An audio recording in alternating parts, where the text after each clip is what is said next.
नमस्कार। Balkrishna competitive exam की daily current affairs में आप सभी का स्वागत है। चलिए आज का पहला प्रश्न देखते हैं। आज का पहला प्रश्न है, एंजल टैक्स के संदर्भ में निम्नलिखित कथनों पर विचार कीजिए। कथन 1, एंजल टैक्स तब लगाया जाता है जब कोई सूचीबद्ध कंपनी किसी निवेशकों को उसके उचित बाजार मूल्यों से कम कीमत पर शेयर जारी करता है। कथन 2, यह केवल एक निवासी निवेशक द्वारा किए गए निवेश पर लगाया गया था। उपर्युक्त में से कौन सा ऐसे कथन सही है? यह है ऑप्शन ए केवल 1, ऑप्शन बी केवल 2, ऑप्शन सी 1 और 2 दोनों, ऑप्शन डी न तो 1 और न ही 2। इस प्रश्न का सही जवाब है ऑप्शन डी, न तो 1 और न ही 2। दोनों कथन असत्य हैं। व्याख्या देखते हैं। वित्त मंत्रालय ने आयकर अधिनियम 1961 के तहत आयकर नियमों के नियम 11 UA में बदलाव को अधिसूचित किया है। नियम 11 UA एंजल टैक्स लगाने के उद्देश्य से शेयरों के मूल्यांकन से संबंधित है। एंजल टैक्स तब लगाया जाता है जब कोई गैर सूचीबद्ध कंपनी किसी निवेशक को उसके उचित बाजार मूल्यों से अधिक कीमत पर शेयर जारी करती है। पहले यह केवल एक निवासी निवेशक द्वारा किए गए निवेश पर लगाया जाता था, लेकिन बजट 2023-24 में इसे 1 अप्रैल 2024 से अनिवासी निवेशकों तक बढ़ाने का प्रस्ताव किया है। अतः दोनों कथन सही नहीं हैं। अगला प्रश्न है, DNA नैनोबॉल रणनीति के संदर्भ में निम्नलिखित कथनों पर विचार कीजिए। कथन 1, यह एक ऐसी तकनीक है जिसका उपयोग किसी जीव के संपूर्ण जीनोमिक अनुक्रम को निर्धारित करने के लिए किया जाता है। कथन 2, यह तकनीक तब वायरस का पता लगा सकती है जब संक्रमित लोग पूर्व लक्षण अवधि में हो। उपर्युक्त में से कौन सा ऐसे कथन सही है? यह है ऑप्शन ए केवल 1, ऑप्शन बी केवल 2, ऑप्शन सी 1 और 2 दोनों, ऑप्शन डी न तो 1 और न ही 2। इस प्रश्न का सही जवाब है ऑप्शन सी, 1 और 2 दोनों कथन सत्य हैं। व्याख्या पे आते हैं। यह एक नया प्लेटफॉर्म है जो रोगजनकों के DNA का पता लगाने के लिए न्यूक्लिक एसिड आधारित डायग्नोस्टिक तकनीक का उपयोग करता है। लूप माध्यमिक एंडोडर्मल एप्लीकेशंस तकनीक के माध्यम से दृष्टिकोण रोगजनकों के DNA से नैनोवॉल बनाता है, जिन्हें विद्युतीय सिग्नलिंग के माध्यम से पहचाना जा सकता है। निदान का समर्थन करने के लिए डिज़ाइन को प्रयोगशाला तकनीकों की आवश्यकता नहीं है। यह एक कम लागत वाली तकनीक है जिसे व्यापक रूप से तैनात और स्केलेबल किया जा सकता है। अतः दोनों कथन सही हैं। अगला प्रश्न है, भारत सरकार द्वारा शुरू की गई RoDTEP योजना का प्रमुख उद्देश्य क्या है? ऑप्शन ए आयात को बढ़ावा देना, ऑप्शन बी रुपए के मूल्यह्रास से बचने के लिए, ऑप्शन सी निर्यात करों को कम करना, ऑप्शन डी घरेलू खपत को प्रोत्साहित करना। इस प्रश्न का सही जवाब है ऑप्शन सी, निर्यात करों को कम करना। व्याख्या पे आते हैं। सरकार ने RoDTEP योजना के निर्यात लाभों को 1 और वर्ष के लिए बढ़ा दिया है। इसे सरकार द्वारा निर्यात के लिए शुल्क छूट योजना के रूप में पेश किया गया था और यह 1 जनवरी इसे निर्यात पर शुल्क छूट योजना के रूप में पेश किया गया। यह करों, शुल्कों और लेवी की प्रतिपूर्ति के लिए एक तंत्र प्रदान करता है, जिन्हें वर्तमान में किसी अन्य तंत्र के तहत वापस नहीं किया जा सकता। इस योजना का प्रबंध वित्त मंत्रालय के राजस्व विभाग द्वारा किया गया।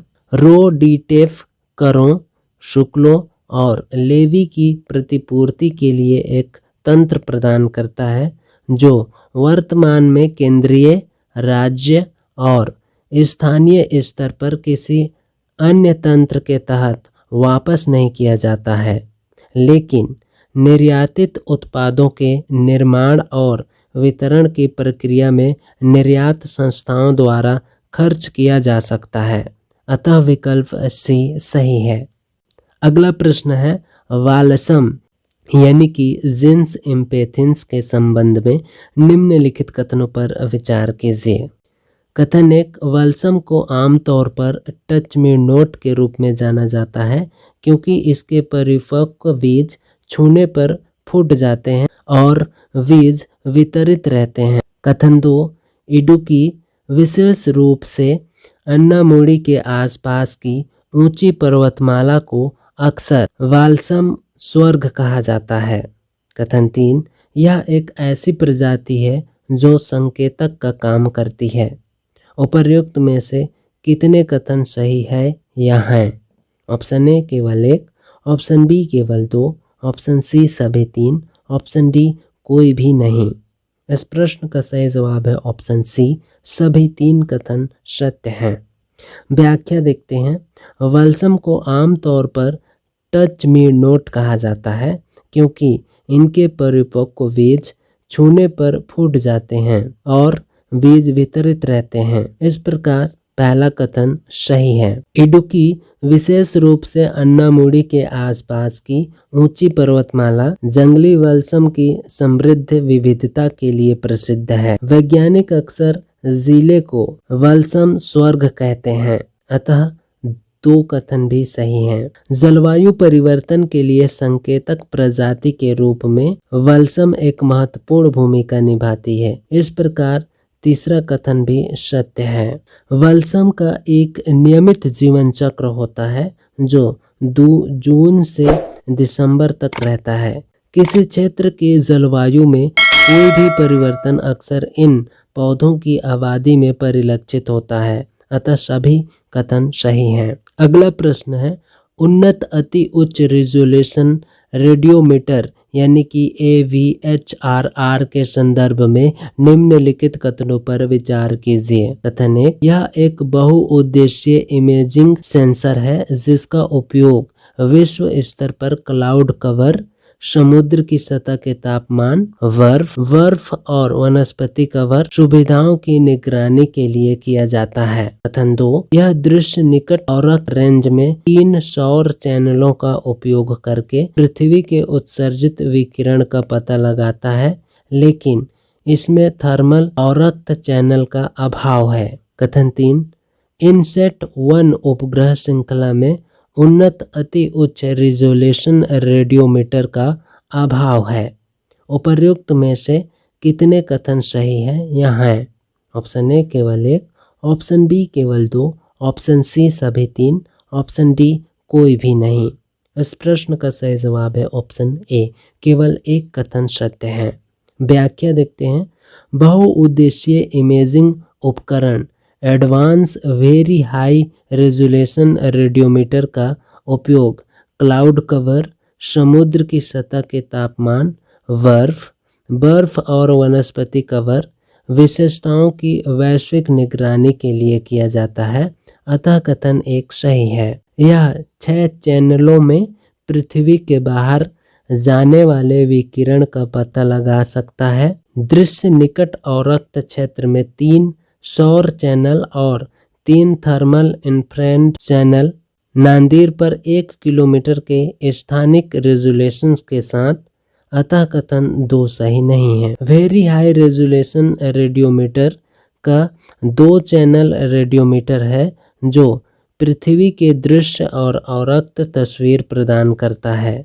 इनसेट 1 उपग्रह श्रृंखला वेरी हाई रेजोल्यूशन रेडियोमीटर से सुसज्जित है जो दृश्य और थर्मल इंफ्रारेड स्पेक्ट्रम में छवियां प्रदान करती है, अतः कथन 3 सही नहीं है। इस प्रकार इस प्रश्न का सही जवाब है ऑप्शन ए, केवल 1 कथन सत्य है। आज की यह डेली करंट अफेयर्स यही समाप्त होती है।